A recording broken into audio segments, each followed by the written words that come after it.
Wild West TV. Na kuonekana wote tuko eneo moja. Kwa hiyo tutafanya hilo swala na tumeshaanza huo utaratibu, na nadhani tu muda si mrefu mtaona haya mambo yanaenda kufanyika. Simba Sports Club ni timu kubwa, ni timu ambayo ukiacha makao yetu makuu ambayo yalikuwa pale eneo la Msimbazi, kwa sasa kuna ofisi ambao wapo, lakini sisi tukasema tutafanya utaratibu wa kuweza kutengeneza eneo letu la kudumu, na tutajenga ofisi mpya Simba Sports Club kama makao kwa ajili ya ofisi na mambo mengine.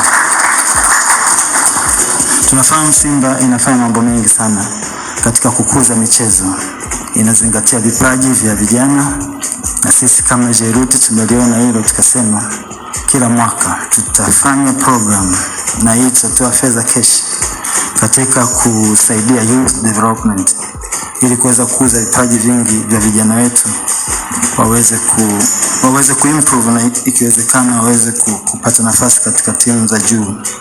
Kwa hiyo tumesema kila mwaka tutakuwa tunaweka hadi cash ya 100 million ambayo itasaidia kama chachu ya kuweza kuwaboost vijana wetu waweze kufikia malengo yao. Ni mkurugenzi wa kampuni ya J-Root Joseph Rwagasila ambaye umetoka kumsikia hapo. Mengi sana ambayo yamezungumzwa kulingana na muda wetu hapa. Labda kwa haraka ukarabati wa viwanja vya mazoezi, ujenzi wa uwanja wa mechi wenye mashabiki 10,000 mpaka 12,000, basi la kisasa la timu kubwa kabisa, lakini pia kituo cha matibabu Medical Center, ofisi mpya ya klabu, studio za kisasa kwa ajili ya idara ya habari, milioni 100 kila mwaka kwa ajili ya pre-seasons, milioni 100 kila Simba Day inapofanyika, milioni 100 kwa ajili ya programs za vijana. Kila mwaka atasajili mchezaji mmoja atakayependezwa nao. Zuberi, J-Root wana mashaka. Una mashaka nao? Siwezi kuwa na mashaka nao wala siwezi kuwa na uhakika nao. Upo katikati. Sina mashaka nao, sina uhakika nao. Una maana gani? Simba wana tatizo la matokeo, sio maelezo ya vipengele vya mkataba. Okay. Mkataba kuelezea vipengele ni kitu chepesi sana kuliko kuleta matokeo. Si ya kuelewa hapo. Yaani kuelezea tutafanya hiki, tutafanya kile, tutafanya kile, hatuna ugeni wewe. Alianza Modewi. Hatuna ugeni. Maelezo ya vipengele vya mkataba. Ndio. Wala hakuna mtu ashawishikagi na maelezo ya vipengele vya mkataba. Kinachosumbua kwenye mkataba ni execution, utekelezwaji.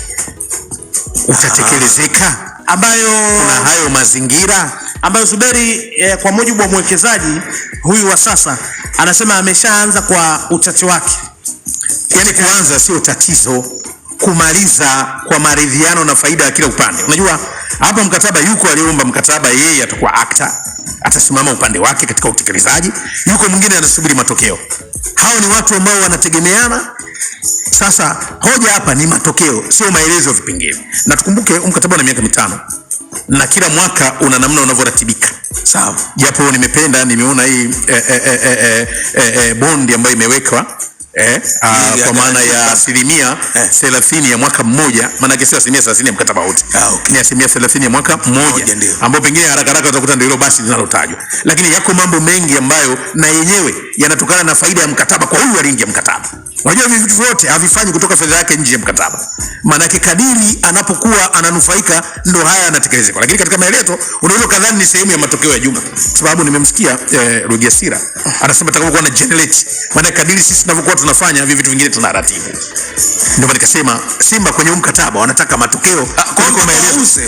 Sasa kwa sababu wewe mwenyewe kwenye mafanikio yako ndio unaweza kuwa unafanya hivyo vitu vinakwenda. Sababu kutaja sio matokeo. Matokeo namna mnavyo generate. Na ndio maana unaweza kuona mkataba wa miaka 5 lakini kila mwaka mna makubaliano yake. Kwa hivyo kama unakwenda unakwama, ndio nikasema kwenye mkataba huu Simba wanataka matokeo kuliko maelezo ya vipengele vya mkataba ambavyo wote tunavifurahia tu hapa sasa hivi. Mbona hatuna ugeni? Sio kwa mkataba mbeti yao. Sawa, sasa utakuja huko wala kuna shida. Bado na swali tutarudi huko. Kwanza hata Mpwa naye atie neno. Sawa, wewe Mpwa, hii kampuni inapataje faida ya usambazaji wa jezi na kutengeneza na kufanya mambo mengine yote? Mimi kwanza nianzie sehemu ya pongezi kwa taasisi kubwa kama Simba kupata mkataba mzuri, mkataba mnono kwa wakati uliopo. Kwenye swali la pili nijibu kwamba ninaamini kila pande imechambua, ime-evaluate thamani na mahitaji yao, ndio maana wakaridhiana kwenye kufanya mkataba. Yes, sasa Jayrut kama amesaini mkataba wa bilioni 38 ndani ya miaka 5, maana yake kashajua engo ambao fedha yake itarudi. Huyu sio mfadhili, huyu mwekezaji, partnership. Kwa hiyo anataka retirement yake na yeye ya kibiashara. Huwezi kuwekeza fedha hizo, ni tofauti na yule ambaye anatoa kwa timu kama sehemu ya ufadhili. Huyu anafanya biashara. Kwa hiyo atarejeshaje fedha zake? Ina maana kama ni taasisi, ina watu wengi, watu wa idara marketing na nini wameshapiga thamani huko, wale wataalamu wa mahesabu kwamba yes, tunawekeza leo, baada ya miaka 5 faida yetu itakuwaje. Kwa hiyo huko ndio ambako mimi sina mashaka. Jamani, generate itakavyo generate. Yes, wao ina maana wana structure yao, watatoa jezi pea ngapi, watazisimamia vipi kwenye masoko. Ndio maana akaja kusema kwamba mimi nitadili na eneo hili, akiwa ameshapiga hesabu zake kwenye kugenerate huko. Yes, yanajua kwamba nishaingiza mzigo sokoni. Kwa hii Simba kubwa hii. Yes, yani maana yangu bado inasimama. Wao yani aliyowekeza hizo bilioni 38 kashajua engo ambao atapata faida yake kwa kupitia research za taasisi yake. Umenielewa? Kwa sababu kila taasisi ina watu wa kada mbalimbali, si ndivyo? Watu wa masoko, watu wa nini, watu wa mahesabu. Kwa sababu leo unaweza ukawa kwa mfano hapo Lafri tunazungumza, nimeona sehemu ya milioni 100 ya kusupport Simba Day na support season. Sasa huenda mahitaji mfano ya mwaka 2005 kwenye mkataba katika awamu ya mwisho ya kimkataba, hii milioni 100 thamani yake ikoje? Kuna sehemu uliona wameandika kwamba kutakuwa na ongezeko la kila mwaka linakwenda kugusa na hizi maeneo mawili. Yes, kwa hiyo mimi naamini wamefanya hesabu zao vizuri mpaka kufikia huko.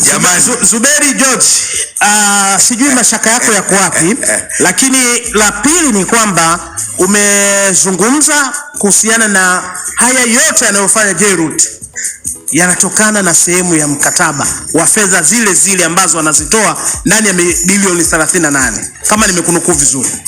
Shaka yangu mimi ni matokeo. Mimi shaka yangu sio kuelezwa watu. Unajua maelezo ni kitu chepesi kueleweka. Matokeo ndio mambo magumu kutokea. Kwa mtu mwepesi ukimpa maelezo anaridhika.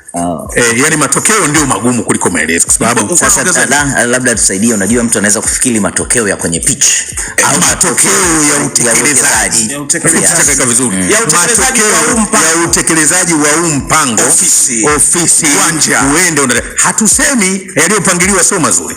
Hoja ni kwamba matokeo ya mpango utakuwa katika utaratibu mzuri, yakienda vizuri ndio mazuri. Ndio nikakumbusha, hatuna ugeni sisi wa kupata vipengele vya mikataba mizuri mingi, lakini matokeo yake mwishoni tarudi. Bwana, historia inaendelea kuvunjwa na kuandikwa historia mpya katika soka la Tanzania, na sasa Simba Sports wameendelea kujitanabaisha kwamba wao ni timu kubwa nchini Tanzania, lakini pia timu kubwa barani Afrika.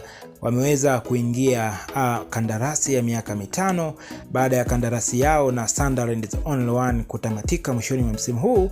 Wanakwenda kuwa na mdhamini mpya hasa atakayekuwa ana produce jezi, lakini pia ameweza kutoa ofa mbalimbali kwa Simba Sports baada ya kuingia mkataba na wao. Mkataba ni wa kiasi cha shilingi bilioni 38 na pointi kadhaa, na katika mkataba huo Simba Sports atakwenda kunufaika na vitu vingi. Kubwa zaidi ni ujenzi wa uwanja wenye kuingiza mashabiki takriban 10,000 mpaka 12,000, lakini pia Simba Sports atapewa basi aina ya Scania Eriza lenye thamani ya mabilioni mengi tu, lakini pia Simba Sports atakwenda kunufaika moja kwa moja kwa mkataba wa Simba Day kiasi cha shilingi milioni 100 kila mwaka katika kipindi hicho cha miaka 5, na ofa na bonus nyingine nyingi.